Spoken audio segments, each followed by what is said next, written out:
Hello বন্ধুরা, আজকের recipe বাসন্তী পোলাও।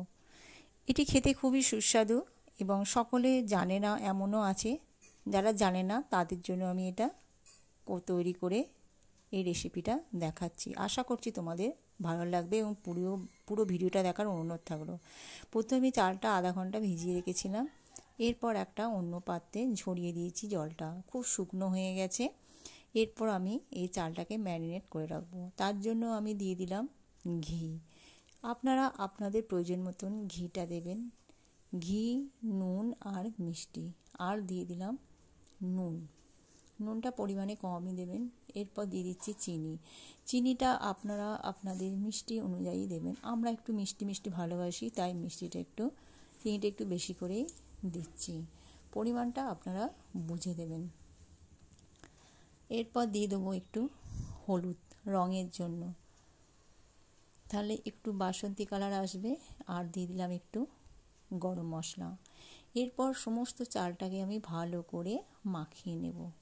সুন্দরভাবে মাখিয়ে নিয়েছি, দিয়ে রেখে দিয়েছি। ডেকচির মধ্যে দিয়ে দিয়েছি ঘি। এর মধ্যে দিয়ে দেবো তেজপাতা আর গোটা গরম মশলা। তেজপাতা আর গরম মশলাটা ভেজে রেখে দিচ্ছি। গরম মশলার মধ্যে ছিল দারচিনি, লবঙ্গ, এলাচ। হালকা গন্ধ বেরোবে, তুলে রেখে দিয়েছি। এরপর ডেকচির মধ্যে দিয়ে দিলাম ঘিয়ের মধ্যে দিয়ে দেবো কাজু আর কিশমিশগুলোকে আমি হালকা করে ভেজে নেব।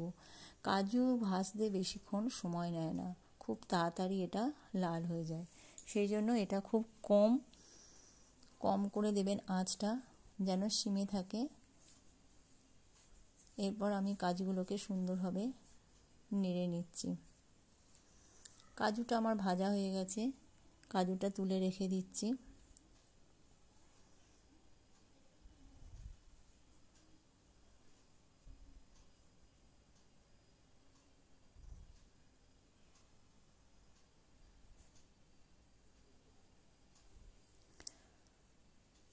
কাজু বাদামগুলো আমি তুলে রেখে দিয়েছি। এরপর যে চালটা আমি ম্যারিনেট করে রেখেছিলাম, ওই চালটা দিয়ে দেবো ডেকচির মধ্যে। এর মধ্যে ঘি আর তেজপাতা অবশ্যই আমি দিয়ে দিয়েছি, আর গোটা গরম মশলা। এরপর চালটা আমি পুরোটা দিয়ে দেব।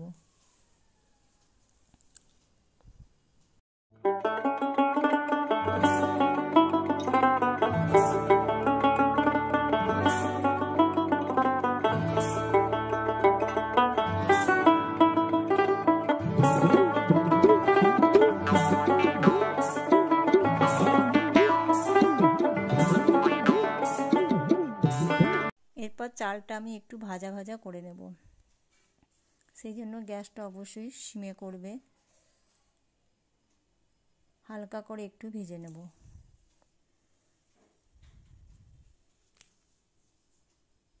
আর পাশের গ্যাসে আমি বসিয়ে দিয়েছি গরম জল। ওই গরম জলটাই আমি এই পোলাওয়ের মধ্যে দিয়ে দেবো। অবশ্যই পোলাওতে গরম জল দেবে, তাহলে বেশি টেস্টটা ভালো হয়। আর যে পরিমাণ চাল নেবে তার ডবল জল দিতে হয়, এটাও বলে দিলাম। আমি একটা কাপে করে চাল নিয়েছিলাম। এটা হলো গরম জলটা দেখছি বেশ গরম হয়ে গেছে। আমি একটা কাপের মাপে চাল নিয়েছিলাম। যতটা চাল নিয়েছি সেটা মেপে ততটাই জল দিচ্ছি। আমি এটা 3 কাপ চাল নিয়েছিলাম, সেই জন্য 6 কাপ জল দিয়ে দিচ্ছি।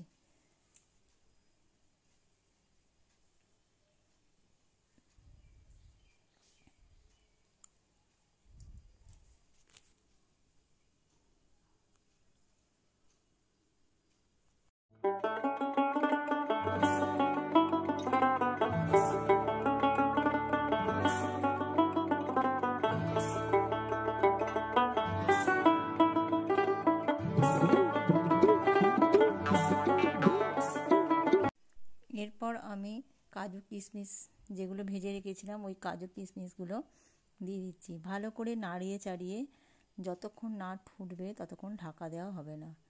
বেশ কিছুক্ষণ ভালো করে ফুটে যাবে, তারপর ঢাকা দিয়ে দিয়েছিলাম। তৈরি হয়ে গেছে আমার, মাত্র 10 মিনিট ঢাকা দিয়ে রেখেছিলাম, তৈরি হয়ে গেল আমার বাসন্তী পোলাও। এইভাবে তোমরা বাড়িতে বানিয়ে ফেলবে।